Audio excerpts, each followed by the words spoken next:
أعوذ بالله من الشيطان الرجيم بسم الله الرحمن الرحيم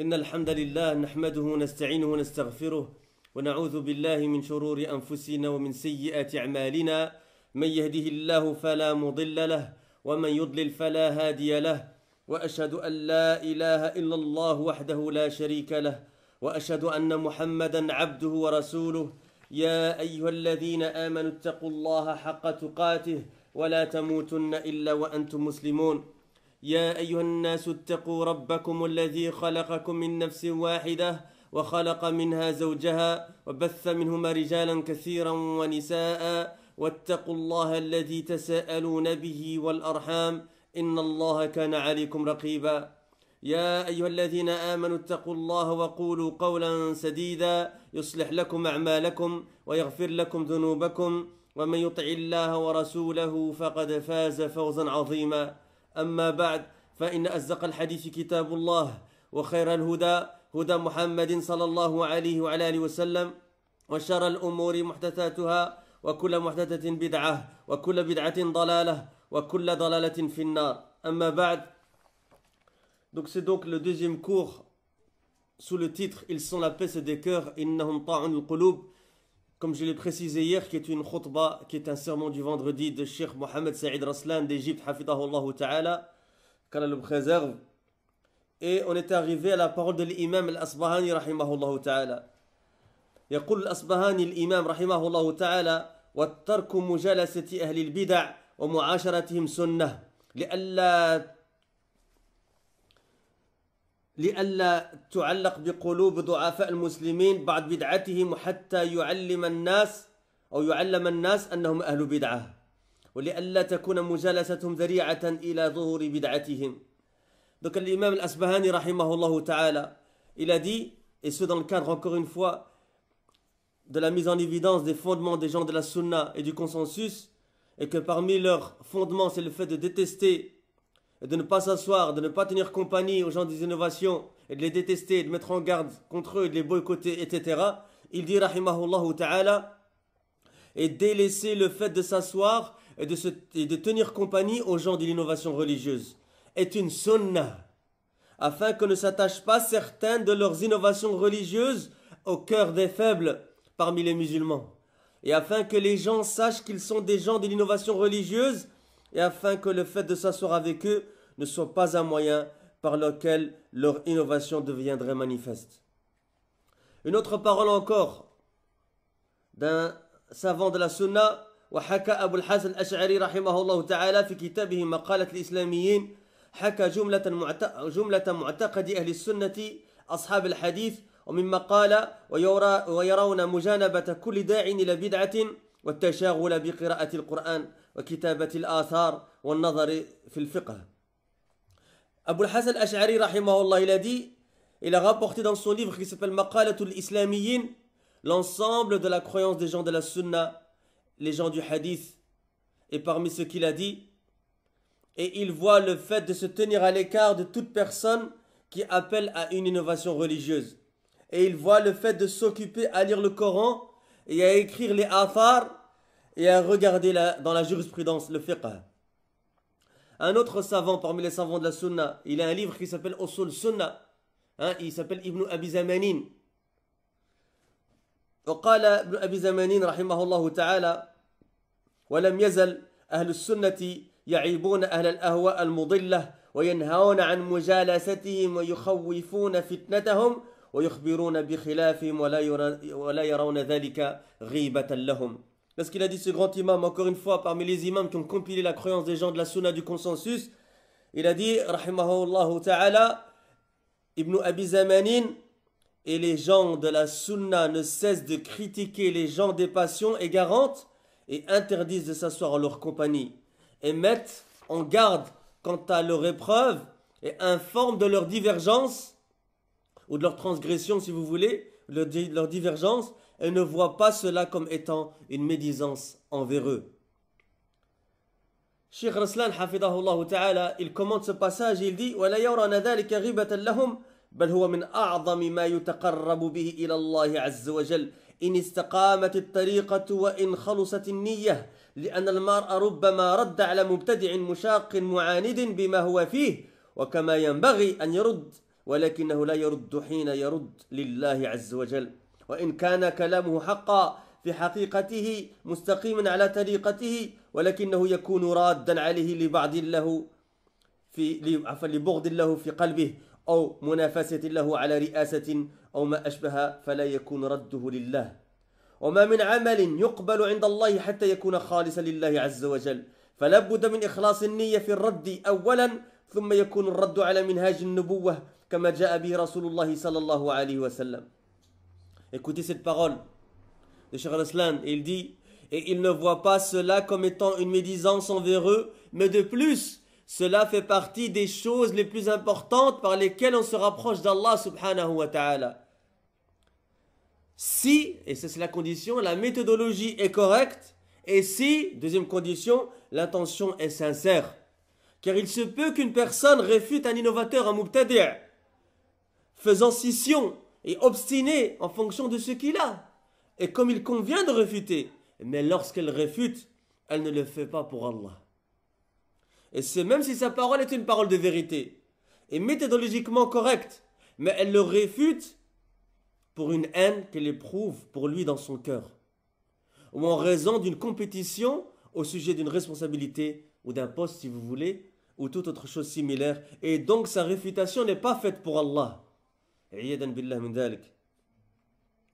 Cheikh dit aucune action n'est acceptée par Allah jusqu'à ce qu'elle soit vouée sincèrement pour Allah subhanahu wa ta'ala. Il est donc obligatoire d'abord que la réfutation soit avec une intention sincère, puis aussi que la réfutation soit conforme à la voie prophétique, comme est venu avec le messager d'Allah sallallahu alayhi wa sallam.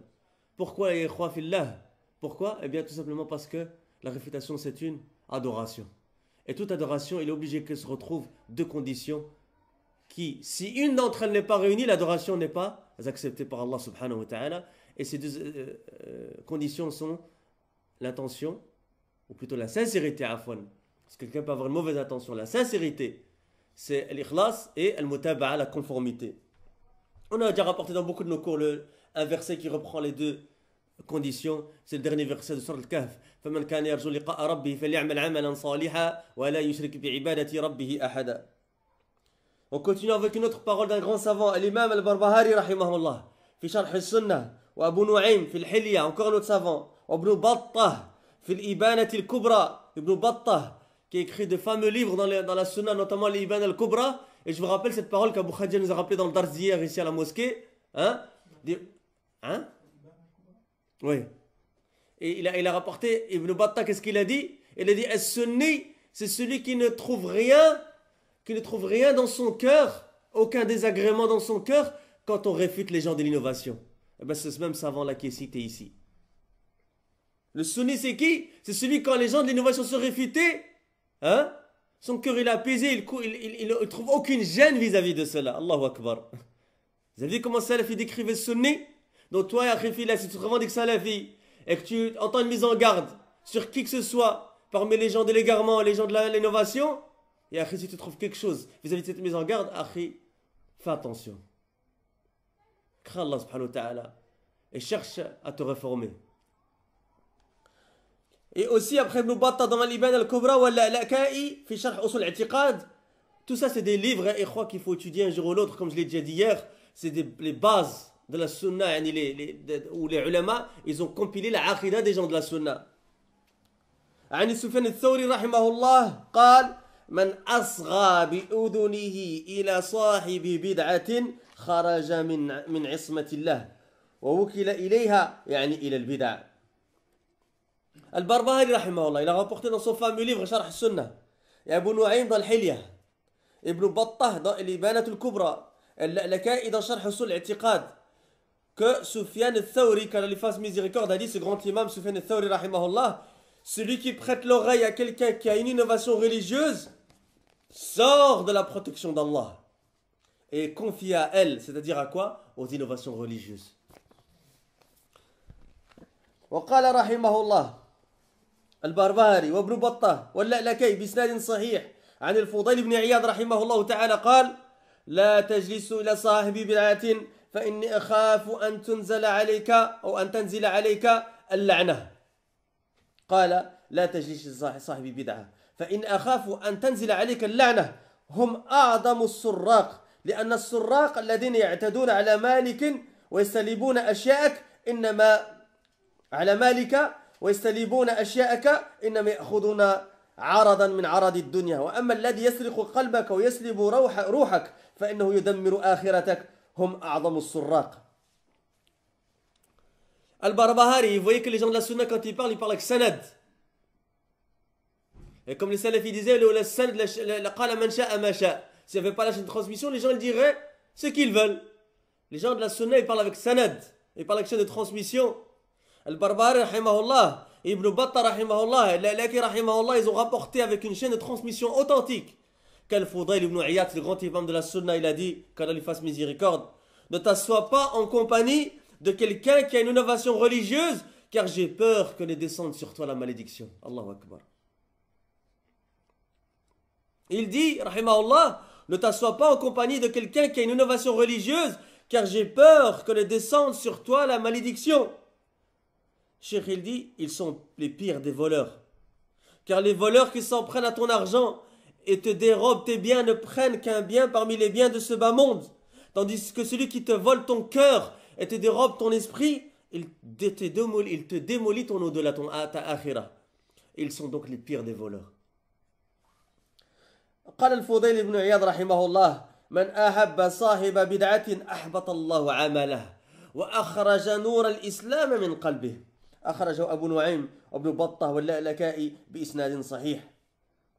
Al-Fudayl, qu'Allah lui fasse miséricorde, il a dit, celui qui aime quelqu'un qui a une innovation religieuse, Allah annule ses actions et fait sortir la lumière de l'islam de son cœur. C'est rapporté par Abu Nu'aym, Ibn Battah, Al-Laka'i, avec une chaîne de transmission authentique.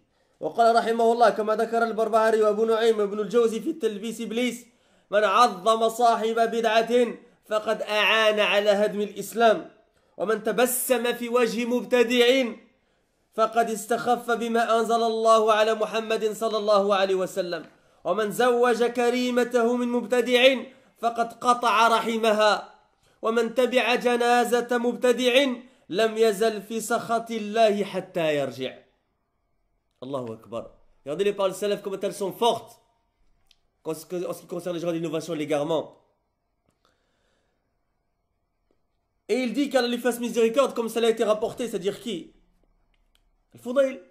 Il a été rapporté par le Barbahari et Abu Nu'aym, Ibn al-Jawzi, dans Talbis Iblis.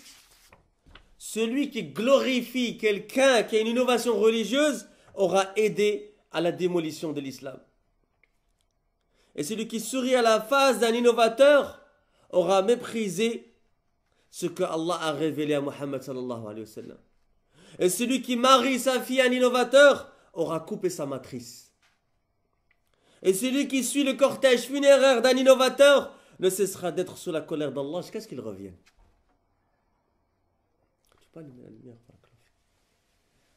Écoutez ce que dit Cheikh Raslan ici. هذا أصل من أصول الديانة ومعلم من معالم الشريعة وهو أمس ما يكون رحما بعقيدة المرء المسلم وهو من دعائم وعلائم منهج النبوة كما جاء به رسول الله صلى الله عليه وسلم.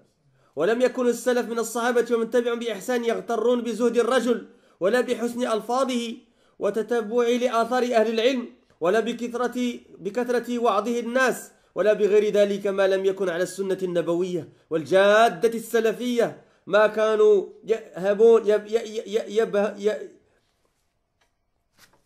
يأبهون له ولا يعبؤون به بل يجعلونه وراءهم ظهرية مع التنفير من طريقته والتحذير من سلوك منهجه. Écoutez cette parole du Cheikh Raslan, hafidahullah ta'ala. Ceci est l'un des fondements de la religion et l'un des symboles de la législation islamique, et c'est ce qu'il y a de plus apparenté à la croyance du musulman. Et c'est l'un des piliers et l'un des signes de la voie prophétique comme est venu avec le messager d'Allah sallallahu alayhi wa sallam. Ni les pieux prédécesseurs parmi les compagnons et ceux qui les ont suivis de manière exemplaire n'étaient trompés par l'ascétisme. C'est quoi l'ascétisme? Cheikh Falah Ismail, dans un des cours, il m'a conseillé, quand on rapporte ce mot en français, de l'expliquer parce qu'il y a un ascétisme, un zuhd, qui est voulu et recherché, et un zoud qui est pas voulu et qui est blâmable. Eh bien, zoud, Cheikh Saleh Al-Fawzan, qu'Allah le préserve, dit dans son explication de Bulugh al-Maram, volume 6, page 209, à son sujet, eh bien, zoud, c'est la modicité dans le désir de quelque chose. Cet ascétisme est demandé et apprécié, mais son sens n'est pas de délaisser ce qui est licite et autorisé, comme le font certains parmi les soufiyas. Ce n'est que le délaissement de ce qui ne te bénéficie pas dans ta vie de l'au-delà, comme l'a dit Cheikh l'Islam Ibn Taymiyyah rahimahullah ta'ala. Donc je répète cette phrase, ni les pieux prédécesseurs parmi les compagnons et ceux qui les ont suivis de manière exemplaire n'étaient trompés par l'ascétisme d'un homme, ni par la beauté de ses paroles, ni par sa connaissance des paroles des gens de science, ni par la quantité de rappels qu'il faisait aux gens, ni par quoi que ce soit d'autre, tant qu'il n'était pas sur la voie prophétique et la voie salafiyya. Il ne lui prêtait aucune considération, et ne lui prêtait aucune attention, mais de plus il lui tournait le dos, et faisait fuir les gens de sa voie, et mettait en garde contre le fait de suivre sa méthodologie. Où sont maintenant les gens par rapport à ça, qui disent « Ya akhi, on n'a rien entendu de mal de lui, il fait que citer les paroles des savants ?» Ya akhi, il donne des cours dans telle université d'Arabie Saoudite, ou dans telle mosquée, ou l'intezkia de tel cheikh, ou quand il parle, on voit de lui la piété, où il rapporte des paroles de tel cheikh, où il explique tel livre, il explique Aqida Tahawiyya. Et Safar Hawali, il n'a pas expliqué l'Aqida Tahawiyya? Est-ce que ça fait que Safar Hawali c'est un salafi? Faut faire attention, parce qu'un il est venu il n'y a pas longtemps en Angleterre, il a sorti cette choubha là. Il a dit, est-ce que je suis un hizbi? Regardez quel livre je vous ai enseigné. Je vous enseigne Tahawiyya, Al-Wasitiyya. Est-ce que ça fait de moi un hizbi? Ça y est, ça veut dire que celui qui enseigne Al-Wasitiyya et Tahawiyya c'est un salafi. Khalas, ça suffit. Les Mubtadi'a, ils n'enseignent pas le Coran, ils n'enseignent pas la Sunna, ils n'enseignent pas Sahih al-Bukhari, ils n'enseignent pas Sahih Muslim, ils n'enseignent pas l'Aqid al-Tahawiyya, ils n'enseignent pas Kitab Tawhid. Pour certains d'entre eux, ils n'enseignent pas Usul Talata. Est-ce que ça fait d'eux des salafis nécessairement? Là. Il faut voir le manhaj, ya ikhwa. C'est la personne sur quoi elle est. Et quel ilm elle est. Certains disaient, ah, akhi, tu sais, il connaît 100 000 hadiths. Il connaît 10 000 hadiths, c'est un grand muhadith, c'est un savant dans la langue arabe. Ya akhi, c'est un mubtadi' na'am ou mla, c'est ça qu'on regarde nous. C'est un salafi, na'am ou mla. C'est ça le dabit chez nous.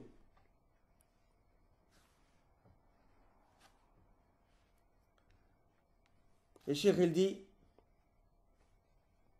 وكيف يغترون عندهم الفرقان الذي جاء عن رسول الله صلى الله عليه وسلم وقد أخبر الصحابة عن حال الخوارج ومدى عبادتهم وزهدهم وبين للصحابة أنهم يحقرون صلاتهم مع صلاتهم وصيامهم مع صيامهم وتلاوتهم مع تلاوتهم وهذا الإخبار بهذه الكثرة الكثيرة والعبادة المفرطة جاء في السياق التحذير منهم والذم لهم وعدم الاغترار باجتهادهم فذكر تحذيرا وذكر تنفيرا لم يذكر مدحا ولا إرشادا لسبيلهم ومنهجهم إنما ذكر تنفيرا عنه وتشريدا بهم.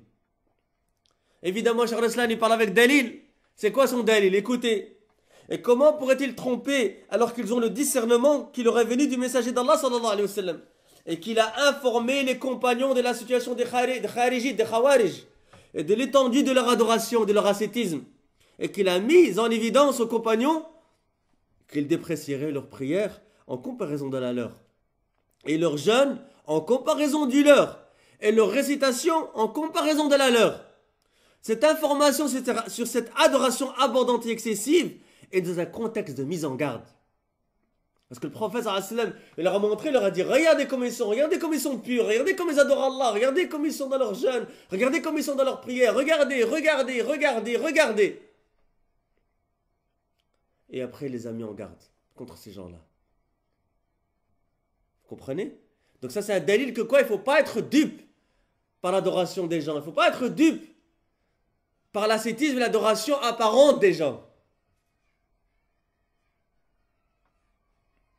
Et il dit ici, cette information sur cette adoration abondante et excessive est dans un contexte de mise en garde contre eux et d'une critique à leur égard et de ne pas être trompés par leurs efforts.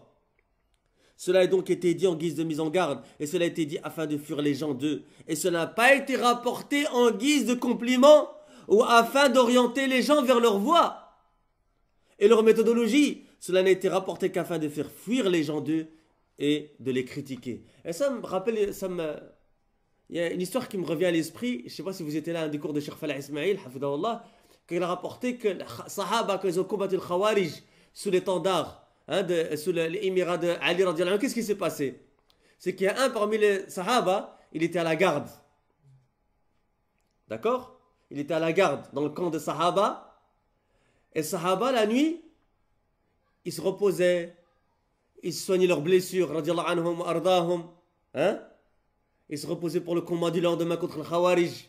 Ils se préparaient, ils préparaient leur monture, ils préparaient leurs armements, etc. Leurs armements, etc.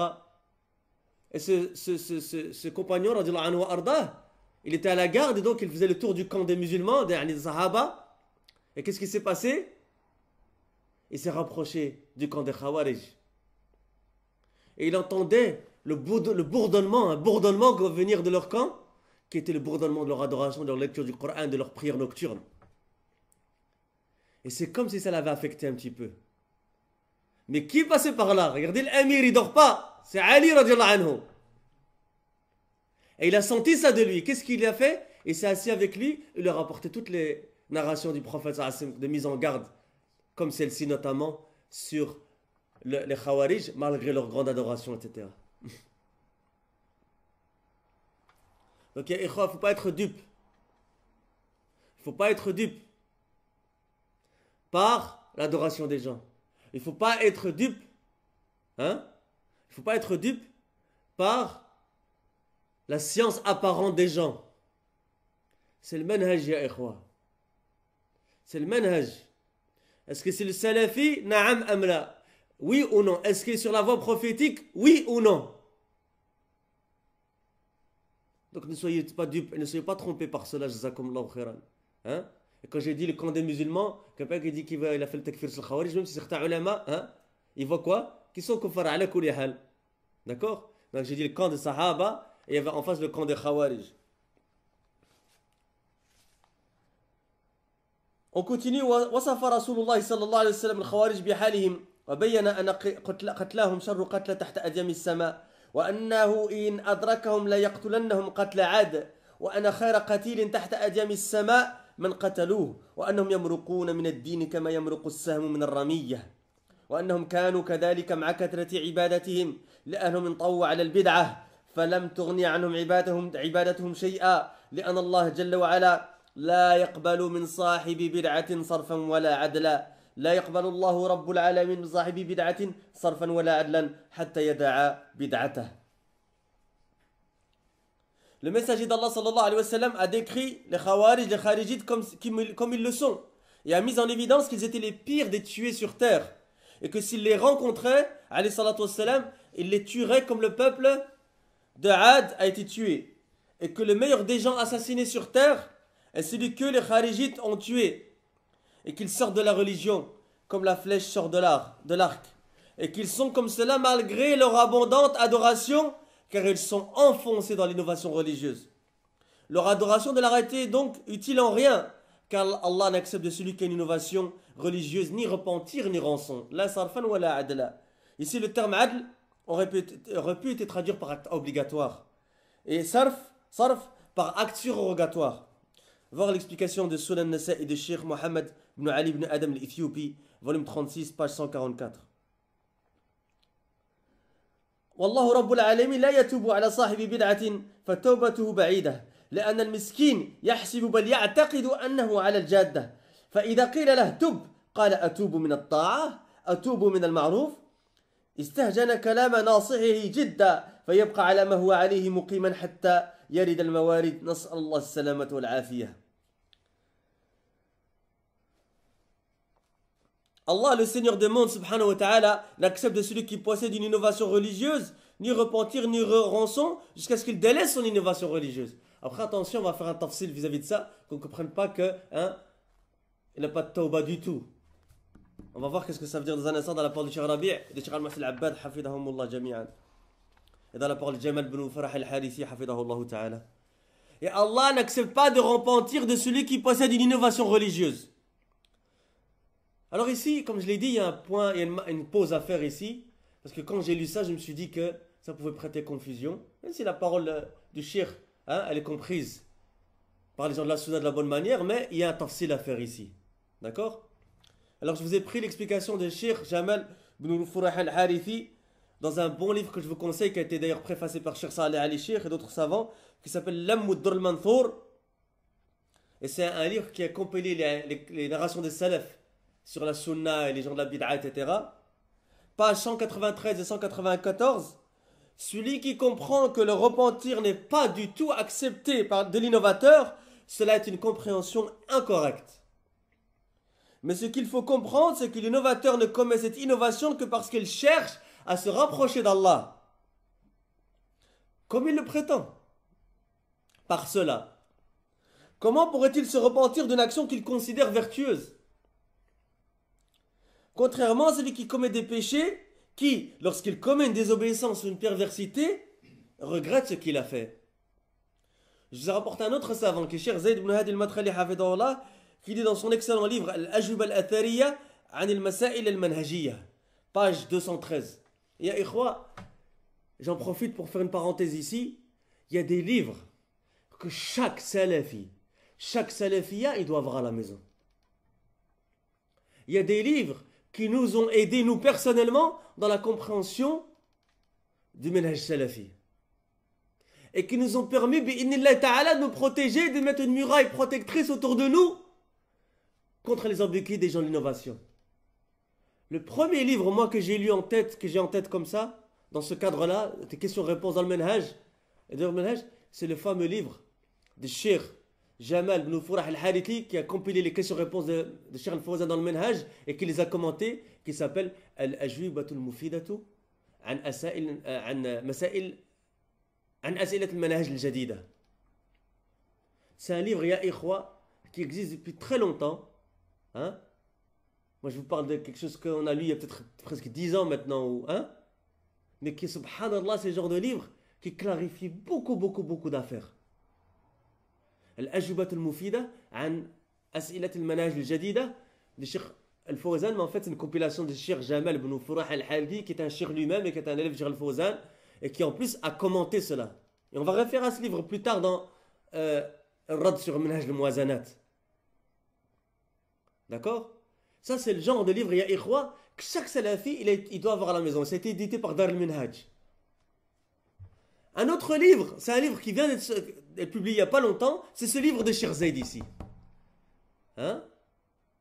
Et c'est un frère de Médine qui nous l'a rapporté, Zallahu khairan. Il s'appelle Al-Ajwibatu al-Athariya an al-Masail al-Manhajiyya.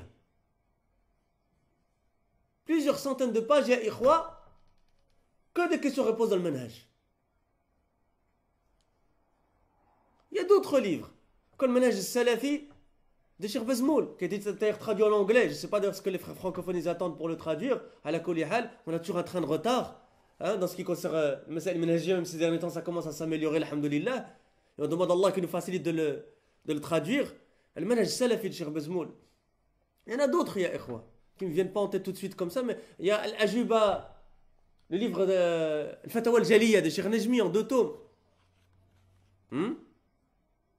Il y a un nouveau livre qui vient d'être sorti maintenant, alhamdulillah, que j'ai pu obtenir, alhamdulillah, qui a été compilé de Masail de Fawaid dans le Manhaj al-Aqida de Cheikh Aoub al-Jabiri, un tome. Hein? D'ailleurs, il y a les ta'liqat de Cheikh Aoub al-Jabiri de Sharh Sunnah al-Barbahari qui vient de sortir aussi. Il y a Usul Sunnah de l'imam Ahmed, le Sharh de Cheikh Aoub qui est sorti aussi, alhamdulillah. Alhamdulillah, on a pu tous les obtenir, walillahi alhamd. Hein? Il faut obtenir ces livres-là, jazakumullahu khairan. Il y a Sharh Sunnah al-Barbahari, d'ailleurs j'ai quelques copies pour vous si vous voulez ici. Désolé pour les frères et les sœurs qui sont sur internet, mais il y a quelques copies ici. Sharh Sunnah de l'imam Barbahari de Cheikh Rabia en 2 tomes, il y a quelques copies ici. Ça c'est des livres, ya ikhwa, qu'il faut avoir. Il faut les avoir à la maison. Même si tu ne comprends pas bien l'arabe, prends-les, ya akhi fillah. Stocke-les en attendant et essaie de comprendre. Et stocke-les et apprends l'arabe. Omar ibn Khattab, qu'est-ce qu'il a dit, radiyallahu anhu wa ardah? Alaykum bil arabiyyati fa innaha min dinikum. Apprenez la langue arabe parce que, et c'est alaykum, l'obligation, car elle fait partie de votre religion. Ya akhi, si tu as quelques années de salafie derrière toi, que tu ne connais pas toujours pas la langue arabe, pose-toi la question, ya akhi fillah. Il y a un problème. Demande à Allah de tawfiq. Repends-toi de tes péchés. Parce que peut-être que tu as des péchés qui t'empêchent l'ilm. Repends-toi. Reviens vers Allah subhanahu wa ta'ala. Demande à Allah subhanahu wa ta'ala. Lève tes mains, pleure. Qiyam al-layl, dernier tiers de la nuit. Demande à Allah Azza wa Jal qui t'apprenne la langue du Coran. Et on demande à tous qu'Allah Azza wa Jal nous facilite la langue du Coran et nous donne une compréhension large de la langue du Coran. على كل حال, je termine parce que c'était une parenthèse, je la ferme. Cheikh Zaid al-Madkhali hafidahullah ta'ala, il a dit dans son livre donc, que j'ai cité, Al-Ajuba al-Athariya, عن المسائل المنهجية, page 213, le sens de cela est que celui qui est sur une innovation religieuse en général ne se repent pas car il considère ce qu'il fait comme un acte d'adoration et une religion. Vous voyez l'importance d'avoir ce genre de livre à la maison? Moi quand je dois préparer ce genre de cours, je me dis mais comment je vais expliquer ça maintenant frère? Alors je commence mes recherches, alhamdulillah, je tombe sur ce genre de livre et je tombe sur ce genre de paroles qui clarifient ce genre de alhamdulillah, et je suis apaisé. Pourquoi? Parce que je sais qu'alhamdulillah, les frères et les sœurs ils vont partir inshallah avec la compréhension correcte de ce genre de masaïl là. On continue. Et Allah, on revient sur ce point là, et Allah n'accepte pas de repentir de celui qui possède une innovation religieuse. On a compris maintenant ce que cela veut dire. Se repentir est donc loin car le pauvre il pense et même il croit qu'il est sur la vérité. Et si quelqu'un lui disait repens-toi, il répondrait me repentir d'un acte d'obéissance, me repentir de ce qui est convenable. Il désapprouverait énormément ce qu'il lui dit celui qui le conseille et resterait sur ce qu'il est sans changer jusqu'à ce qu'il revienne aux sources, et nous demandons à Allah subhanahu wa ta'ala le salut et la sécurité. Je continue les frères ou pas? Est-ce que vous avez du son toujours sur internet?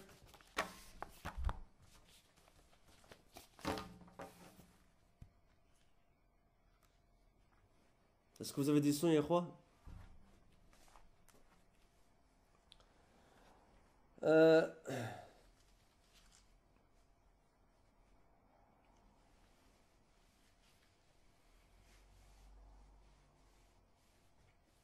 فهم الصحابة رضي الله عنهم عن النبي صلى الله عليه وسلم فلم يغتروا بحال الخوارج لما ظهروا ولم يغتروا بمقالهم بل أدركوا مواطن التلبيس في كلامهم فلما رفع الخوارج شعارهم وقالوا لا حكم إلا لله قال علي رضي الله عنه كلمة حق أريد بها باطل.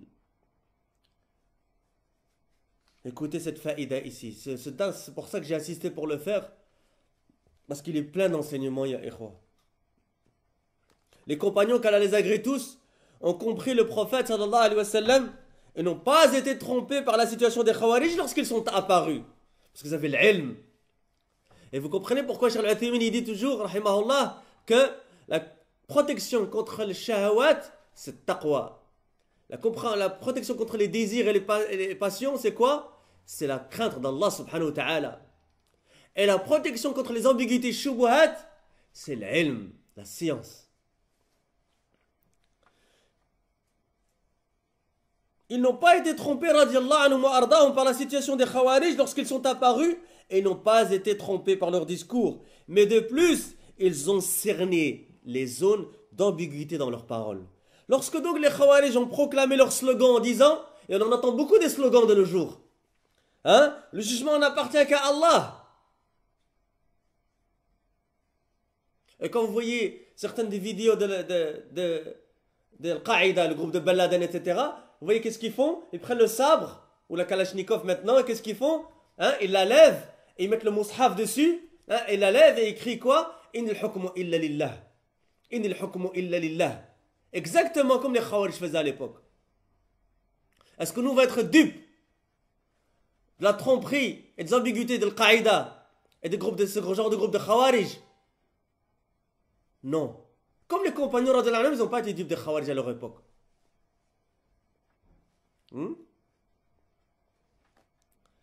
Lorsque donc les Khawarij ont proclamé leur slogan en disant le jugement n'appartient qu'à Allah, Ali radiallahu anhu, qu'est-ce qu'il a dit?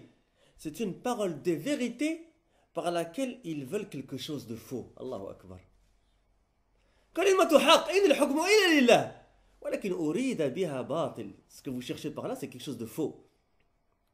Et combien de gens d'innovation de nos jours, et de l'hizbiyoun, ils disent des fois quelque chose de vrai, mais ils cherchent quelque chose de faux par cela.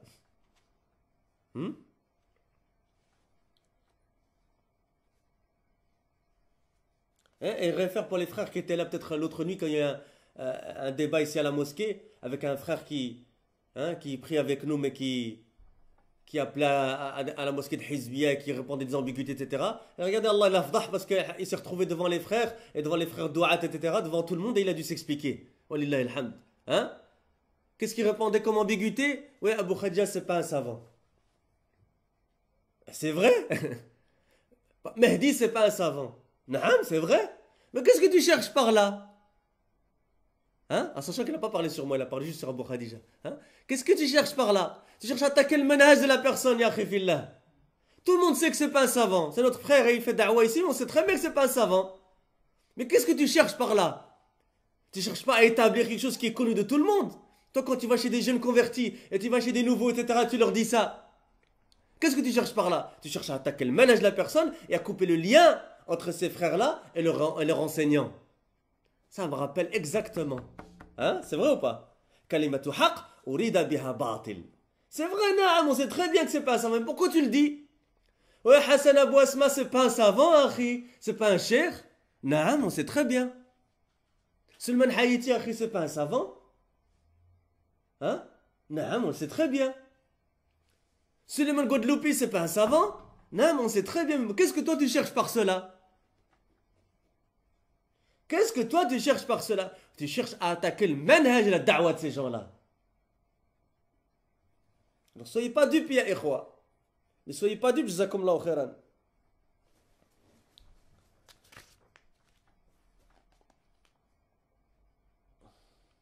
وإن رسول الله صلى الله عليه وسلم وصف أقواما بنعتهم وإن هؤلاء منهم من اغتر واحد من سلفنا الصالحين من الصحابة ومن تبعهم بإحسان بحال مبتدع ولا بمقاله فقال علي ما قال رضي الله عنه وقتلهم وأظهره الله تعالى عليهم ولم يخدع ولا أحد من الصحابة بحالهم ولا بحال غيرهم من أهل البدع. Ali radiallahu anhu, le messager d'Allah sallallahu alayhi wa sallam, pardon, a décrit des gens par leurs caractéristiques. Et ceux-là en font certes partie. Personne parmi les plus prédécesseurs, parmi les compagnons, ceux qui les ont suivis avec excellence, ne s'est laissé tromper ni par la situation d'un innovateur dans la religion, ni par son discours. Ali radiallahu anhu, qu'Allah l'agrée, a dit ce qu'il a dit, et les combattit et les tua, et Allah le fit vaincre contre eux.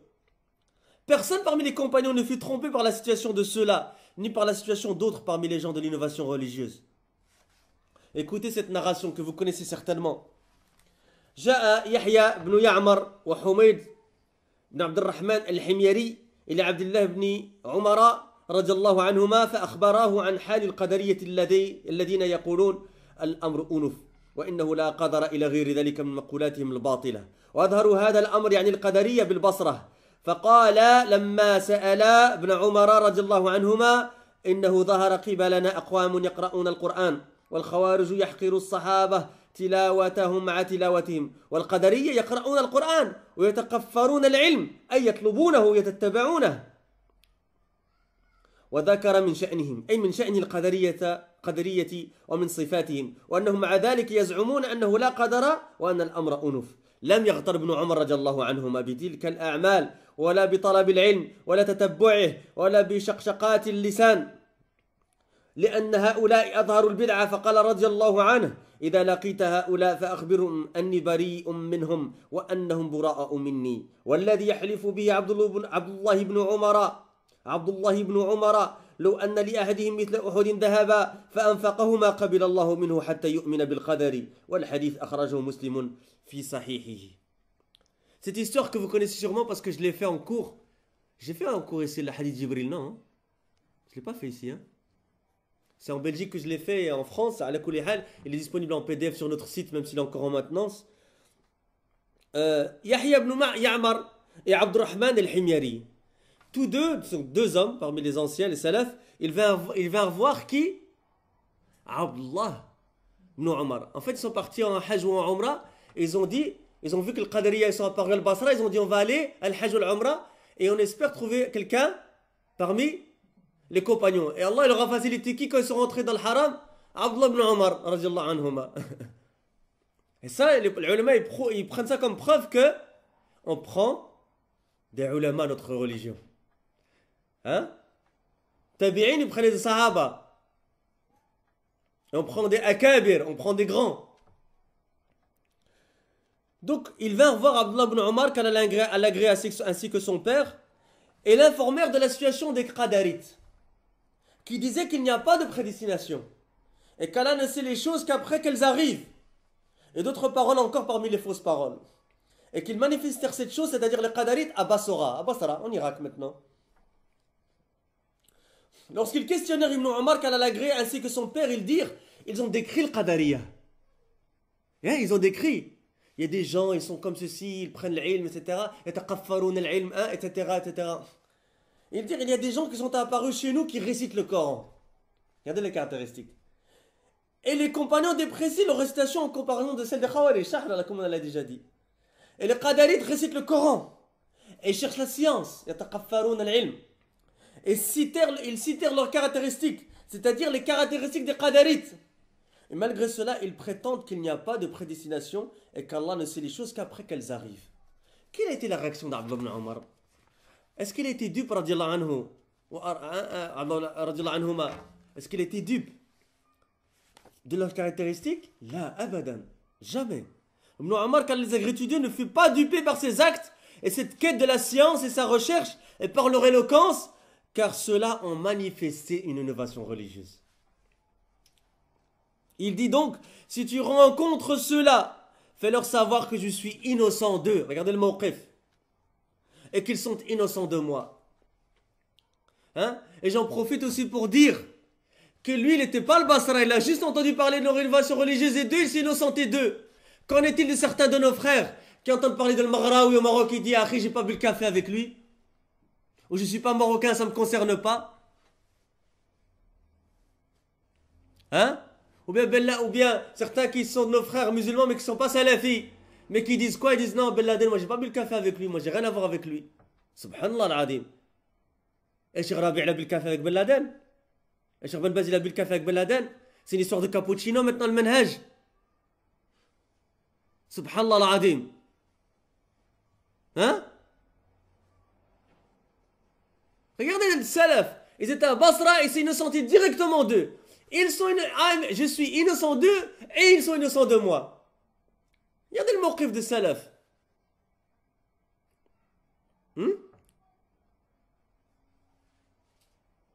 Alors qu'est-ce qu'on va faire? Les mubtadi'at saoudis, ou du Koweït, ou d'Égypte, ou du Yémen, ou du Maroc, ou de Syrie, ou de quelque endroit que ce soit, non, moi on n'a pas bu le café avec eux, ça ne nous concerne pas. Ajaban, Hadib. Ya akhi, qui est ton salaf dans cette histoire-là? Quel de ulama il a déjà dit ça avant toi? Moi j'ai pas bu le café avec eux, ça ne me concerne pas. Ou bien je suis pas de ce pays-là, ça ne me concerne pas. Pourquoi Cheikh Rabi' il a mis en garde sur le Maghraoui? Pourquoi Cheikh Al-Uthaymin il a mis en garde sur le Maghraoui? Pourquoi? Pourquoi ils ont mis en garde sur Abdelrahman Abdel Khalaq qui est du Koweït et le Maghraoui qui est marocain?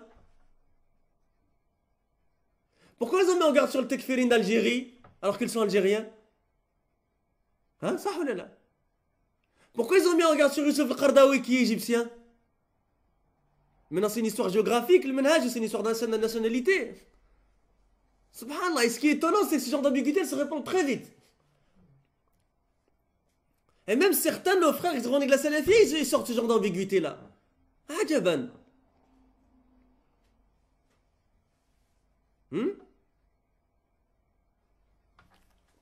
Écoutez Abdullah ibn Omar. Et que celui qui veut suivre le Sahaba, eh bien qu'il écoute cela et qu'il le mette en application. Et ça je rappelle la phrase qu'il a dit à Abu Khaja hier, il a dit une phrase très juste. Il a dit, le salafi c'est pas comme une feuille morte comme ça que le moindre vent il amène d'une rue à l'autre. Ici il a fait référence à la mosquée Hizbia qui est pas loin de la nôtre. Mais nous on dit la même chose. Subhanallah, il y a des gens ils sont salafis, alhamdulillah, il y a une ambiguïté qui arrive, khalas, hop, ils sont avec elle, directement. Subhanallah al-Adim. Il faut apprendre le manhaj. Et après, vous le mettre en application. Même si c'est quelqu'un qui s'affile à la da'wa salafia qui le dit.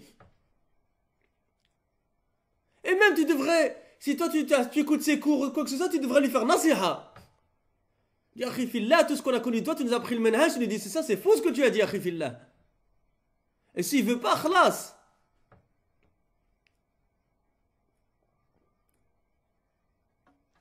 Ibn Omar radiallahu anhuma, il ne fut pas dupé par ses actes. Et il dit donc, si tu rencontres ceux-là, fais-leur savoir que je suis innocent d'eux. Et qu'ils sont innocents de moi. Et par celui, c'est-à-dire, et qu'ils jurent par Allah, et par celui par lequel Abdullah ibn Omar jure, si l'un d'entre eux venait à donner en aumône l'équivalent de la montagne d'Uhud en or, Allah n'accepterait pas cela de lui jusqu'à ce qu'il croie en la prédestination. Et donc, Cheikh Massil Abbad, dans son explication de Charles Hadith Jibril, parce que c'est ça le Hadith Jibril, c'est pour ça qu'il a rapporté le Hadith Jibril à Ibn Omar pour utiliser la preuve sur la croyance au qadar, khayrihi wa sharrihi. Hein? Et l'imam Muslim, il a rapporté cette histoire pour rapporter la raison pour laquelle Ibn Omar il a rapporté ce hadith. Le hadith de Jibril qu'on appelle, qui est fameux comme le hadith de Jibril, c'est les ulama. Et Cheikh Massil Abbad, dans le faouid de ce hadith, dans les bénéfices tirés de ce hadith, il a dit ça, on prend de cela le mawqif. Hein, la prise de position ferme des salafs et des compagnons en ce qui concerne l'innovation religieuse.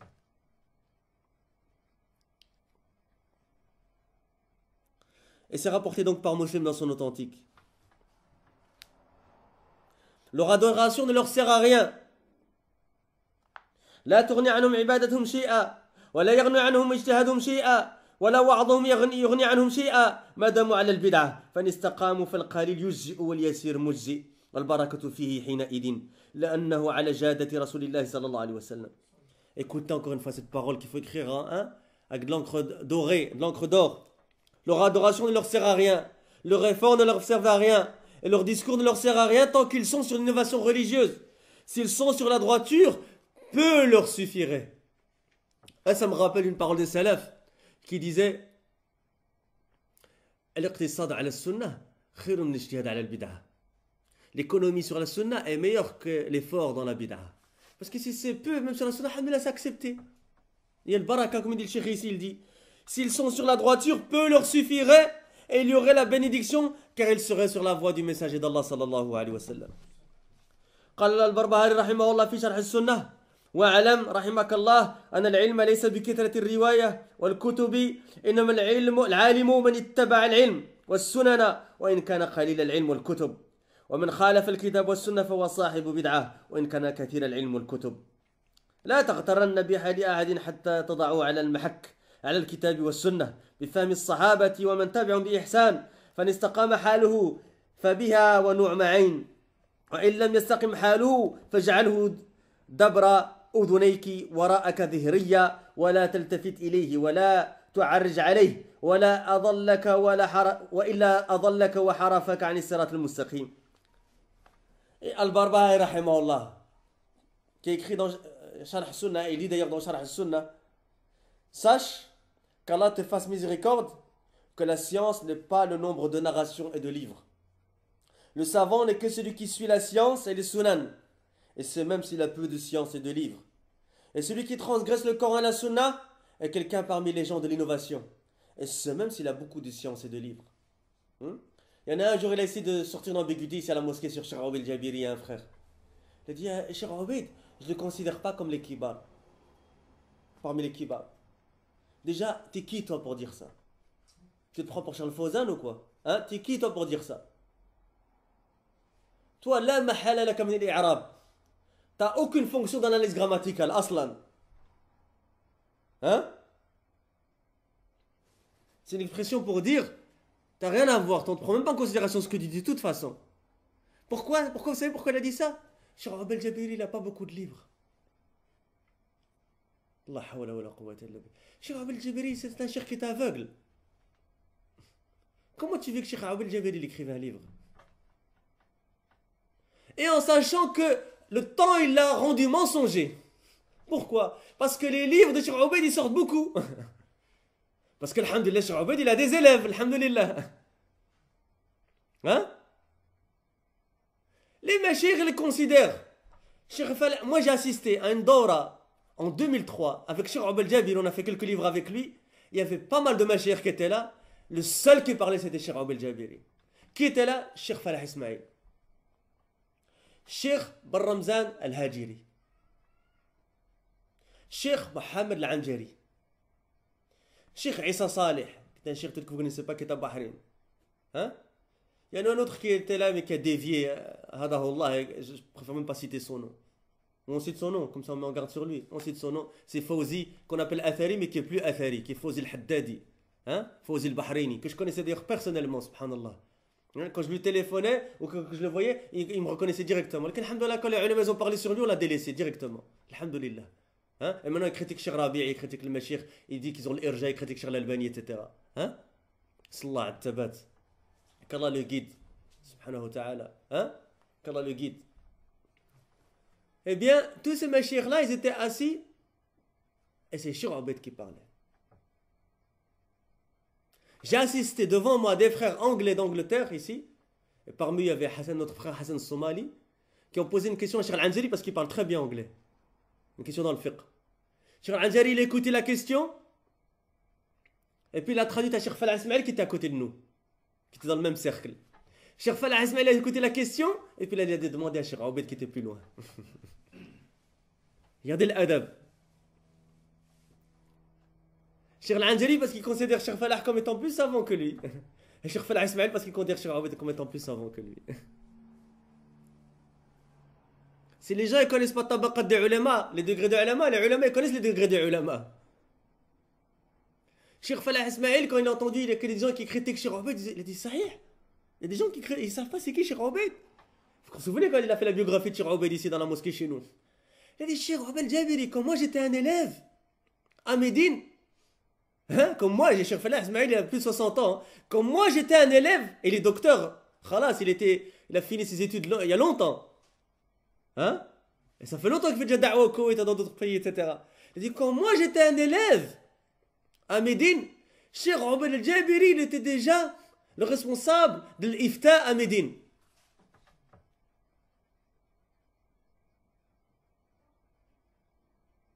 De l'Ijna Da'ima et de l'ifta.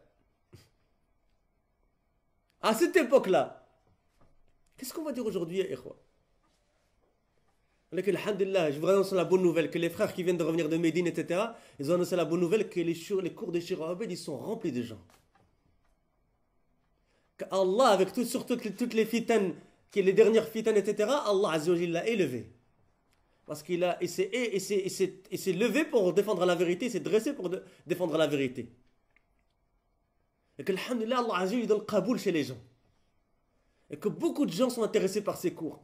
Et que ces cours sont remplis, alhamdulillah. Et quand vous allez à la mosquée, c'est rempli. Walillahi alhamd. Donc, ce qu'on a dit, s'ils sont sur la droiture, peu leur suffirait et il y aurait la bénédiction, car ils seraient sur la voie du messager d'Allah sallallahu alayhi wa sallam. Et la parole de l'imam Barbahari, rahimahullah, il a dit sache qu'Allah te fasse miséricorde, que la science n'est pas le nombre de narrations et de livres. Le savant n'est que celui qui suit la science et les sunan. Et c'est même s'il a peu de science et de livres. Et celui qui transgresse le Coran et la Sunna est quelqu'un parmi les gens de l'innovation. Et c'est même s'il y a beaucoup de science et de livres. Je demande juste aux frères de Sunna Publication de me prévenir peut-être 5 minutes à l'avance quand ils veulent que j'arrête, Inch'Allah, que je puisse m'organiser dans le temps, Inch'Allah. Jazakumullahu khairan. On continue un peu. Cheikh Raslan, il explique cela. Il dit ne sois pas surpris par qui que ce soit jusqu'à ce que tu le juges avec la norme. Le Coran et la Sunna avec la compréhension des compagnons et de ceux qui les ont suivis avec excellence. Moi, j'ai déjà vu ça de mes propres yeux, Ikhwa. Hein? Et un jour, un frère, il est venu ici. Oh, mashallah, le frère, c'est un talib ilm, c'est un cheikh, il a les 10 qira'at. Mashallah, etc. Hein? Je suis sorti, je l'ai rencontré. Première chose qu'il a fait, il a commencé à critiquer la mosquée, il a commencé à critiquer les frères, il a commencé à se mettre en avant, etc. Est-ce considérer lui parmi les gens de science? Il a dit dans cette mosquée, vous ne respectez pas les gens de science. Je dis, Akhi, les gens de science qui viennent chez nous, Cheikh Falah Ismail, Machir, on les respecte. Moi, je ne te connais pas. Hein? Les gens sont vite partis dans les histoires. Ils sont vite embarqués dans les histoires. Ah, les frères Akhi, il vient d'arriver, il habite à Birmingham, masha'Allah, il est gradué de l'université de Médine, masha'Allah. Hein? Naam. Voilà qui nous s'est renseigné sur lui. À Médine. Parce qu'on connaît des frères à Médine, on connaît des Talabin, on connaît les chioukh à Médine. Ils nous ont dit, ce frère-là, il n'est pas à prendre dans le menhaj. Donc oublie-le, ne le prends pas de lui. C'est comme ça qu'il faut faire, ya ikhwa. Et ça, c'est une nasiha que je fais aux frères de France et de Belgique. Parce que si, alhamdoulilah, ici à Birmingham, on n'a pas trop ce genre de problème à la mosquée, parce que, alhamdoulilah, les frères sont stricts sur ce point-là. Mais ya ikhwa, renseignez-vous sur les gens qui viennent faire des conférences chez vous, qui viennent faire des cours. Renseignez-vous bien. C'est pas parce qu'un frère il est à Médine, ou qu'il fait un master ou même un doctorat à Médine que c'est ikhlas, c'est bon. Hein? Ou à la Mecque ou à Riyad ou où que ce soit. Renseignez-vous bien chez les frères qui connaissent dans la da'wa, qui connaissent l'ahwal des gens. Et s'il est de Médine, alhamdoulilah, il y a plein de frères de Médine qui sont de confiance, alhamdoulilah, chez qui vous pouvez vous renseigner. Et de Machir, chez qui vous pouvez vous renseigner. Renseignez-vous chez Cheikh Mohamed Menhadi qui enseigne à l'université de Médine. Renseignez-vous chez Cheikh Abdel Bukhari aussi qui enseigne à l'université de Médine. Renseignez-vous chez Cheikh Obeid et d'autres machayikh. Hein? Renseignez-vous chez Ammar qui vit à Médine. Renseignez-vous chez Suleiman Guadeloupe qui vit à Médine. Si c'est des douats de France, etc., renseignez-vous chez Hassan Abou Asma qui connaît bien le terrain de la France. C'est vrai ou pas? Hein? Si on m'invite pour faire une daura au Canada, à qui je vais téléphoner? À qui? On va téléphoner à Suleiman, Haïti. On va dire, ah, voilà, j'ai été invité par quelqu'un. Qu'est-ce que tu dis? Est-ce que tu les connais? Est-ce qu'ils sont à la khair? Hein? Alhamdulillah, c'est ce qu'on fait toujours quand on est invité quelque part. Walillah alhamd. Si vous êtes invité en Belgique, téléphonez aux frères de l'Furqan. Hein? Renseignez-vous. Et peut-être à moi, parce que je connais bien la Belgique. Hein? On connaît bien les recoins de la Belgique. Et qui est sur la sunna, qui n'est pas sur la sunna. Alhamdulillah, on a des frères partout. Quand il y a des frères de Hollande qui débarquent ici, même s'ils ont fait Médine, nous on se renseigne chez les frères de Hollande. Hein? Je dis ça pourquoi j'ai spécifié Médine. Pourquoi? Parce qu'il y en a quelques-uns qui ont débarqué ces derniers temps ici. Hein? Et sous le couvert qu'ils ont un diplôme d'université de Médine ou parce qu'ils ont fait quelques années à Médine, ça y est, khlas. Il y a des gens qui prennent déjà des cours chez eux. Alors qu'ils ne sont pas avec le Majid Salafi, ils ne sont pas avec Da'wa Salafiyya ici. Ils sont avec le Mukhalifin. Hein? Donc, Chirili, ne sois pas surpris par qui que ce soit jusqu'à ce que tu les juges avec la norme, le Coran et la Sunna, avec la compréhension des compagnons et de ceux qui les ont suivis avec excellence. Et quand on dit manhaj, c'est aussi l'akhlaq. Hein? Renseignez-vous, même si c'est un cheikh avant qu'il vienne chez vous, dans votre ville ou dans votre mosquée, etc. Parce que certains, comme Cheikh Falah Ismail nous a dit, et d'autres chouïrs nous dit, il y en a certains qui s'affilient à la da'wa et qui sont considérés par certains comme machir, ou même s'ils ont tezkiya de certains machir, mais qui ont des mauvais comportements. Et parmi certains mauvais comportements, c'est qu'ils jouent avec les femmes. Ils marient, ils divorcent nos sœurs et ils jouent avec ça. Non, ça existe ça, ya ikhwa. Il vient avec le silham d'Arabie Saoudite, il vient avec le shimar.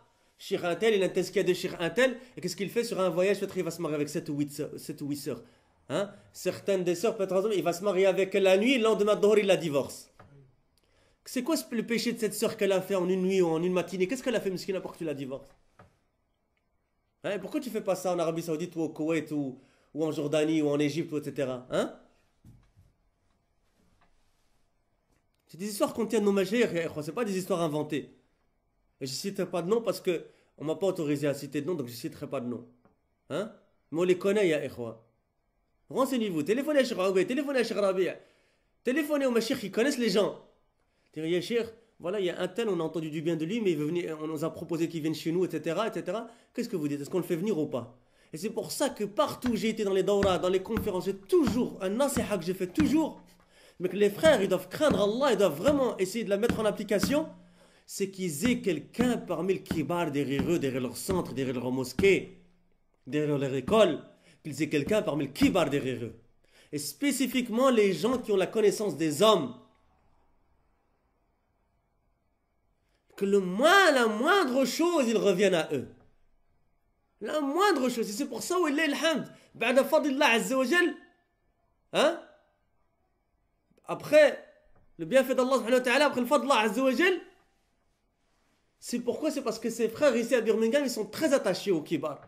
Et ils ne font rien sans revenir au kibar. Tu ne mettras pas les pieds dans notre mosquée tant qu'on n'ait pas l'autorisation de nos ulama que tu viennes chez nous, que tu fasses un cours. Hmm? Et on a vu dans l'histoire de la da'wah en France et en Belgique et en Europe de manière générale, ça a causé beaucoup de divisions. La non-application de cette règle-là, elle a causé beaucoup de divisions. Pourquoi? Parce qu'il y a des frères, ils prennent un mawqif sur cette personne et d'autres frères, non, ils l'invitent quand même. Et voilà, ça divise les frères en deux.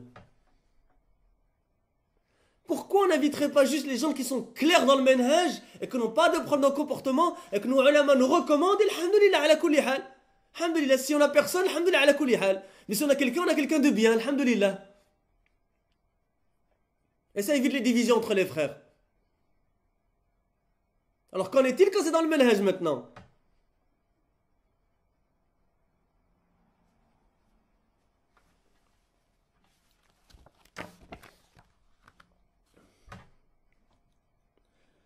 S'il est sur la droiture, alors tant mieux, quel plaisir. Et s'il n'est pas sur la droiture, alors donne-lui le dos et ne te retourne pas vers lui et ne t'arrête pas auprès de lui, ou sinon il t'égarera et te fera dévier du chemin de droiture.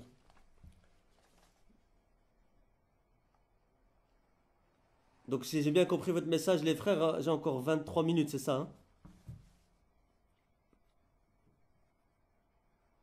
Ok, barakallahu fikum. ذكر أبو يعلى في طبقة الحنابلة مراجعة جاري علي بن أبي خالد للإمام أحمد لما حذره من حارث المحاسب قال الرجل يا أبا عبد الله يروي الحديث ساكن خاشع من قصته ومن قصته قال فغضب أبو عبد الله وجعل يقول لا يغرك خشوعه ولينه ويقول لا تغتر بتنكيس رأسه فإنه رجل سوء ذلك لا يعرفه إلا من خبره لا تكلمه لا كرامة له لا ولا نعم عين وجعل يقول ذاك رحمة الله عليه. Abu Ya'la a rapporté dans Tabaqat al-Hanabila que le voisin de Ali ibn Abi Khalid a consulté l'imam Ahmad lorsqu'il le mit en garde contre le Harith al-Muhasibi. L'homme il dit oh Abu Abdillah, c'est-à-dire qu'il est l'imam Ahmad. C'est sa kunya, Abu Abdillah. Il rapporte le hadith, regardez, hein, regardez, il rapporte le hadith avec calme et dévotion, etc., etc. Il dit, oh Abu Abdillah, l'imam Ahmed, il a dit, il était furieux. Il dit en étant furieux que sa douceur et sa dévotion ne te trompent pas. Il dit, ne sois pas trompé par l'abaissement de sa tête, car c'est un mauvais homme. Celui-là ne le connaît que celui qui ne le connaît bien. Ne lui parle pas d'égard envers lui, et aucun plaisir. Et il se mit à dire, celui-là, qu'Allah fasse miséricorde à l'imam Ahmed. Hein? Ça, c'est par la dévotion et l'ilm. Qu'en est-il de certains qui sont trompés de nos jours par certains qui se prétendent des du'at d'Allah Azza wa Jal? C'est même pas pour leur dévotion, non, c'est juste pour leur style. Ou le fait qu'ils ont l'air cool à la télévision parce qu'ils font ils font des vidéos où ils sont sur des yachts et des bateaux, hein? Ils ont des t-shirts, ils parlent comme les jeunes, hein? Où ils font des pièces de théâtre, où ils font des sketchs et ça fait rigoler les gens. Hein, tous des styles que les gens aiment bien, parce qu'ils sont sur Twitter ou sur Facebook, ou bien parce qu'ils sont stylés, ils sont bien habillés, etc. Ou ils présentent bien à la caméra, ou parce qu'ils parlent le langage des jeunes. Subhanallah al-Adim. Regarde le manhaj. Regarde le manhaj. Et ici, Ikhwa, je fais référence à qui? On le nomme, ya Ikhwa. Je fais référence à Rachid Abu Hudayfa, à ce genre de frère. Comment quelqu'un qui a tant soit peu de connaissances du manhaj salafi, il peut considérer ces gens-là comme des salafis? La hawla wa la quwwata illa billah. Sur une plateforme, sur un podium, ils sont trois et clairement, ouvertement, ils citent les gens de science à qui il faut revenir. Qui? Abu Ishaq Hawayni, Mohamed Hassan. Le troisième, je l'ai oublié, je ne sais pas si vous pouvez me le rappeler.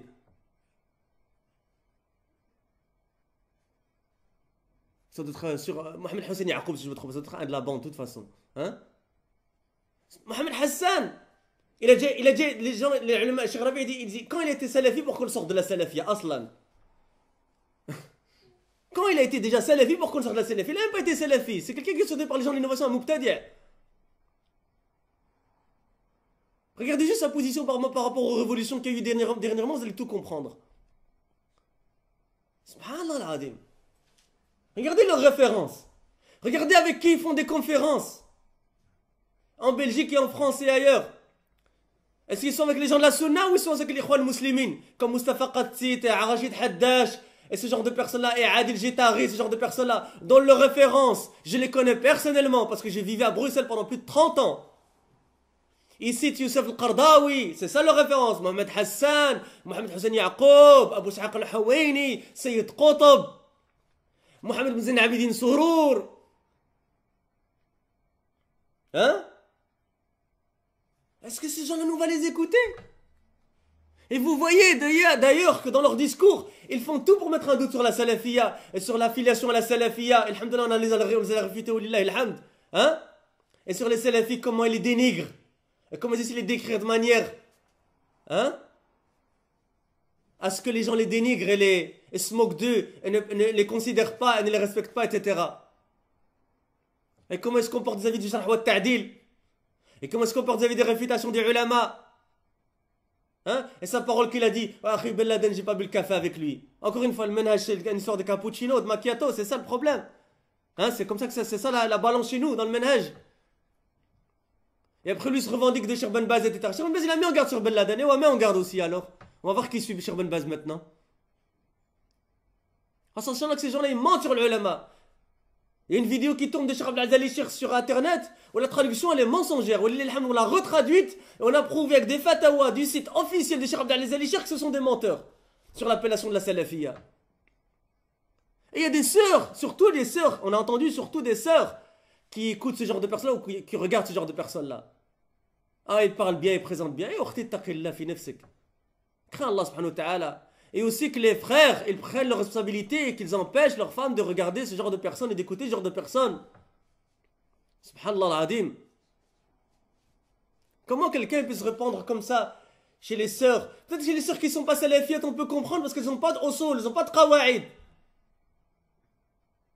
Mais nos sœurs à nous, nos sœurs salafiyettes, qui se revendiquent de la da'wa salafiyya, elles aussi, elles commencent à regarder ce genre de personnes-là et écouter ce genre de personnes-là. Subhanallah al-Adim.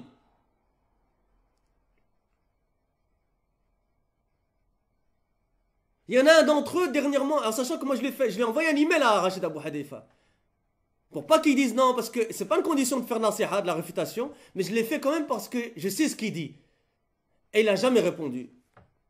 Et je l'ai invité à se repentir, Allah Azza wa Jal. Et il n'a jamais répondu depuis le Ramadan passé, ça fait 1 an maintenant. Et un de ceux qui sont avec Rachid Abou Hadifa, parce que je l'ai vu dans une vidéo, je ne le connaissais pas, mais rien que parce qu'il disait, je disais que celui-là, il n'a pas l'air d'être un salafi. Et quand je l'ai vu avec Rachid Abou Hadifa, que j'ai entendu ce qu'il a dit, ça m'a convaincu, alhamdulillah. Il a fait une affiche pour un cours sur un point de Yom Qiyamah et ils ont mis des photos de quelque chose de Yom Qiyamah. Je me souviens plus si c'était des flammes ou quelque chose comme ça, etc. Et je lui ai envoyé un email pour lui faire un nasiha, je lui ai dit ça c'était kiff l'umur de l'akhira. Tu ne peux pas dire donner un comment aux choses de l'akhira. Hein? Il a essayé de jouer avec les paroles, etc. Alors là, je l'ai réfuté. Elle dit, oui, Inch'Allah, je t'amènerai. Je lui dis, donne-moi, qui sont tes salafs? Et regarde, c'est la question qui les bloque tous. Je dis, tu dis que certains ulama, il y a divergence. Dis-moi, qui sont tes ulama? Qui sont tes salafs qui autorisent ça? Il dit, il y a divergence, tu n'auras pas dû me faire nasiha, etc. Je dis, est-ce que c'est une condition qui est, hein, qui n'est pas divergence pour faire nasiha? Il dit, Inch'Allah, je t'amènerai réponse. Jusqu'au jour d'aujourd'hui, plusieurs mois, j'attends toujours.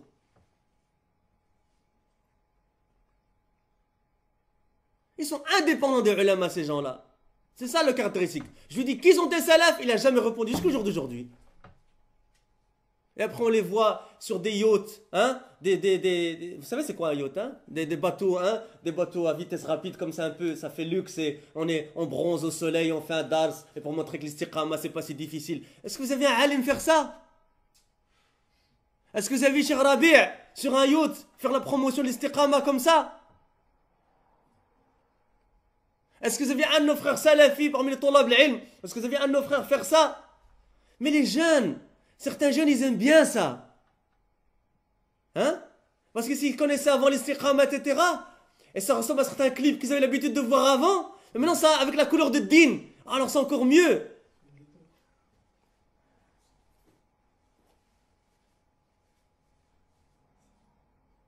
Subhanallah al-Adim.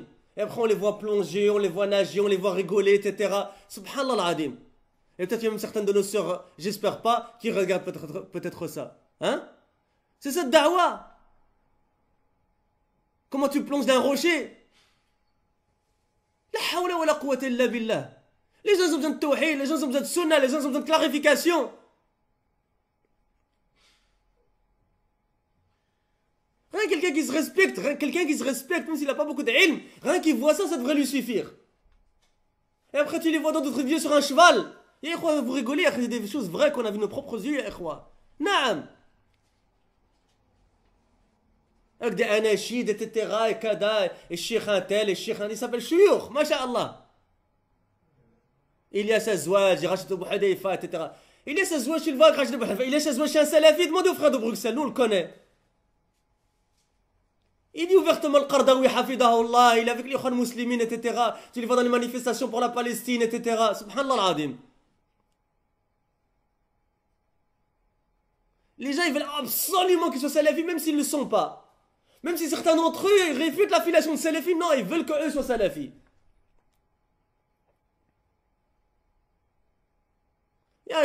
On parle comme ça avec un peu de rage et un peu de qawwa. Pourquoi? Parce que c'est des choses qui sont pas c'est pas du jeu, c'est un din ça.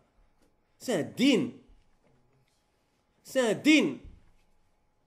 Wallah alhamd. Allah les expose de plus en plus. Walillah alhamd. Allah Azza wa Jal, comme il a mis des ulama pour défendre la religion dans la da'wa arabophone, il a mis Allah Azza wa Jal des frères de Tullab al-ilm pour défendre la religion dans toutes les langues, walillah alhamd, qui réfutent avec les paroles des sciences. Comme en anglais ici, alhamdoulilah, on a les frères qui réfutent avec les paroles des sciences les gens qui rapportent leurs ambiguïtés en langue anglaise. Et bien également en français, alhamdoulilah, il y a nos frères, Al-Malik al-Faransi, hein? Ça connaît, c'est Abu Adam, hein, si je ne me trompe pas. Abu Adam, Al-Malik al-Faransi. Il y a Suleiman Haïti, Al-Hassan Abu Asma, Suleiman Guadeloupi, et d'autres frères, alhamdoulilah, qui sont occupés à réfuter ces gens-là. Zamullahu khairan. Et à montrer l'égarement. Mais encore une fois, ce qui m'étonne moi personnellement, c'est comment dans certains cercles qui se revendiquent salafis, on peut retrouver ce genre de références-là, on peut retrouver ce genre de cours-là, ce genre de vidéos-là, etc. Subhanallah al-Adim. Vous avez oublié la parole de Mohammed ibn Sirin? Eh bien, lisez-la de temps en temps alors si vous l'avez oublié, pour vous rafraîchir la mémoire. Inna hada al-ilma dinun, fanduru amman ta'khuduna dinakum. Certes, cette science est une religion, faites donc attention. Prenez garde de qui vous prenez. Votre religion. Il vient d'apparaître, khalas, tu le prends de lui. Et comment il est apparu? Le salaf, il disait comme l'imam Awza'i, rahimahullah, Man satara alayna bid'atahu lam takhfa alayna ulfatuh. Celui qui nous cache son innovation religieuse, il ne cachera pas ses fréquentations. Mais eux-mêmes, ils ne savent même pas qu'ils cachent leur fréquentation, ils cachent leur innovation religieuse. Même leur innovation religieuse, ils ne cachent pas. Ils la montrent ouvertement. Qu'en est-il alors? Wallah al-musta'an. Écoutez ce qu'il a dit l'imam Ahmed rahimahullah, que sa douceur et sa dévotion ne te trompent pas. Et il dit, ne sois pas trompé par l'abaissement de sa tête, car c'est un mauvais homme. Celui-là ne le connaît que celui qui le connaît bien. Ne lui parle pas d'égard envers lui, et aucun plaisir. Et il se mit à dire, celui-là, qu'Allah fasse miséricorde à l'imam Ahmed.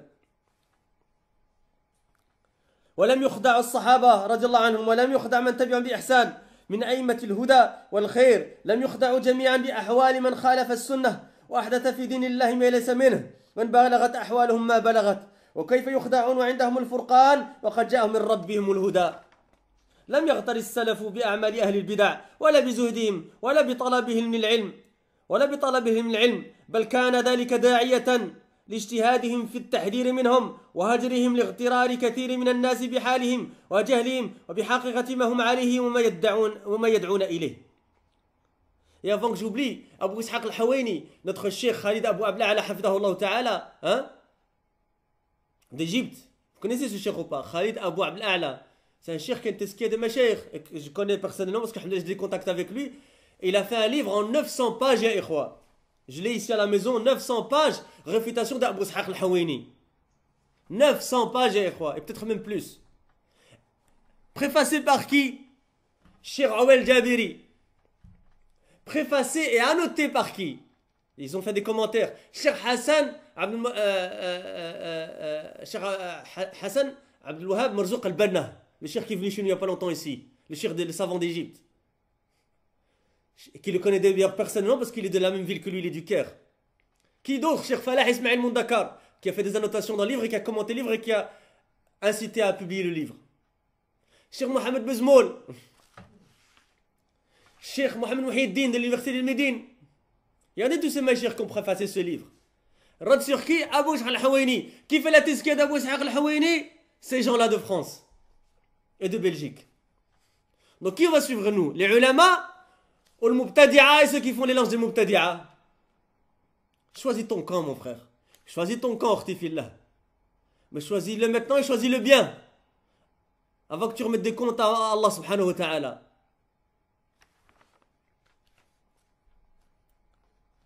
Donc on a dit quoi? Et les compagnons, que Allah les agrée tous, ne furent pas trompés. Et ceux qui les ont suivis avec excellence parmi les imams de la guidance et du bien n'ont pas été trompés. Nul d'entre eux n'a été trompé par les situations de ceux qui transgressent la sunna et innovent dans la religion, ceux qui n'en font pas partie, et ce, quelle que soit leur situation. Comment pourraient-ils être trompés alors qu'ils ont le discernement et que la guidance leur est venue d'Allah subhanahu wa ta'ala?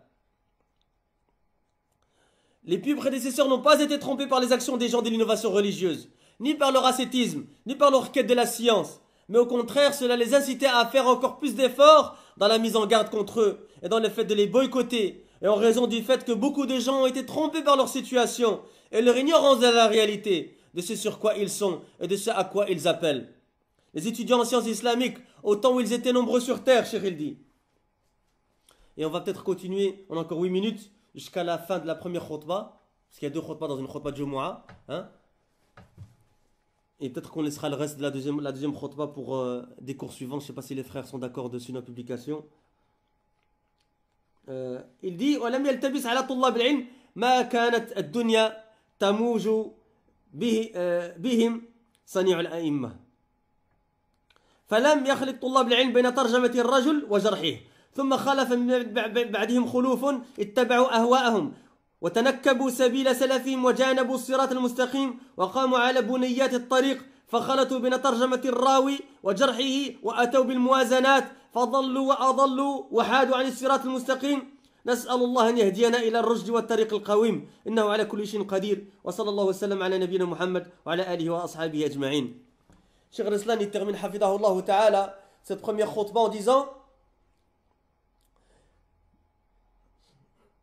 comment pourraient-ils être trompés alors qu'ils ont le discernement et que la guidance leur est venue d'Allah? Les pieux prédécesseurs n'ont pas été trompés par les actions des gens de l'innovation religieuse, ni par leur ascétisme, leurs autres qu'on a déjà définis, ni par leur quête de la science.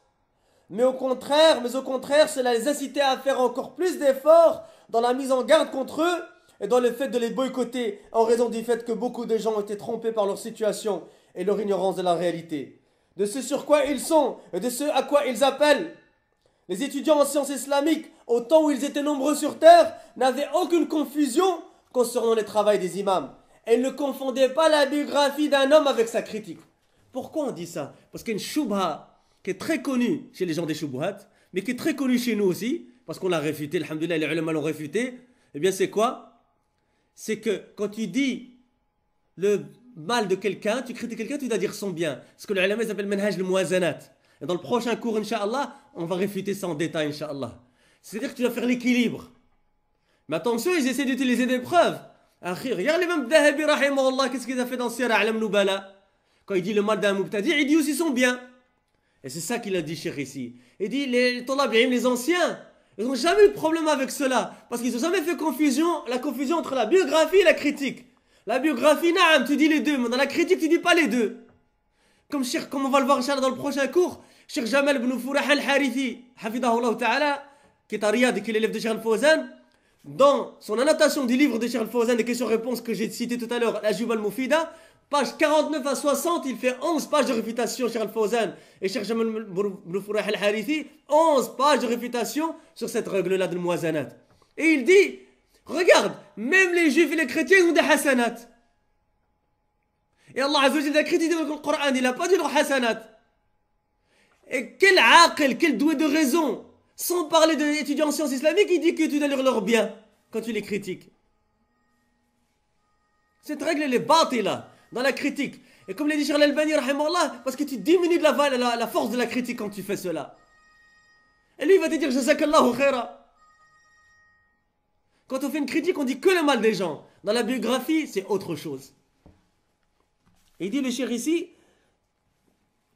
les étudiants en sciences islamiques, au temps où ils étaient nombreux sur terre, n'avaient aucune confusion concernant le travail des imams et ne confondaient pas la biographie d'un homme avec sa critique. Puis après eux, leurs succédèrent de mauvais héritiers qui suivirent leur passion et tournèrent les dos au chemin de leurs plus prédécesseurs et s'écartèrent du droit chemin et se tinrent sur les routes secondaires et confondirent la biographie d'un rapporteur de hadith et sa critique, c'est-à-dire qu'il soit critiqué, et amenèrent la notion d'équilibre, le muazanat. C'est-à-dire, comme je l'ai dit, le fait d'imposer de dire le bien d'une personne lorsqu'on la critique. Voir à ce sujet l'excellente réfutation de cette ambiguïté de Cheikh Saleh Al-Fawzan avec les annotations de Cheikh Jamal ibn Furah Al-Harithi dans l'Ajubatul Mufidatu Al-Asilatil Manhaj Al-Jadida, pages 49 à 60 aux éditions Dar al-Minhaj. Ils s'égarèrent donc, ces gens-là, et égarèrent autrui et dévièrent du droit chemin. Nous demandons à Allah qu'il nous guide vers la route droite et la voie droite. Il a certes pouvoir sur toutes choses, subhanahu wa ta'ala, et que les prières et la salutation d'Allah soient sur notre prophète Mohammed sallallahu alayhi wa sallam, ainsi que sa famille et l'ensemble de ses compagnons. Et donc peut-être que le prochain cours, peut-être pas demain, hein, parce que c'est peut-être l'Aïd samedi, peut-être que les gens veulent se préparer, etc. Et demain on sera peut-être occupé le soir, etc. Inch'Allah, donc tenez-vous au courant, les frères de Birmingham on se tient au courant ici, sinon sur Twitter on se tient au courant aussi, via mon compte ou le compte de SPF Birmingham ou le compte de Sunna Publication, aussi le site de Sunna Publication.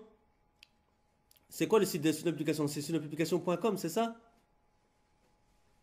Sunnapublication.com. De toute façon, si vous tapez Sunna, S-O-U-2-N-A-H et Publication, sur Google, vous tombez quasiment directement dessus, je pense. Hein?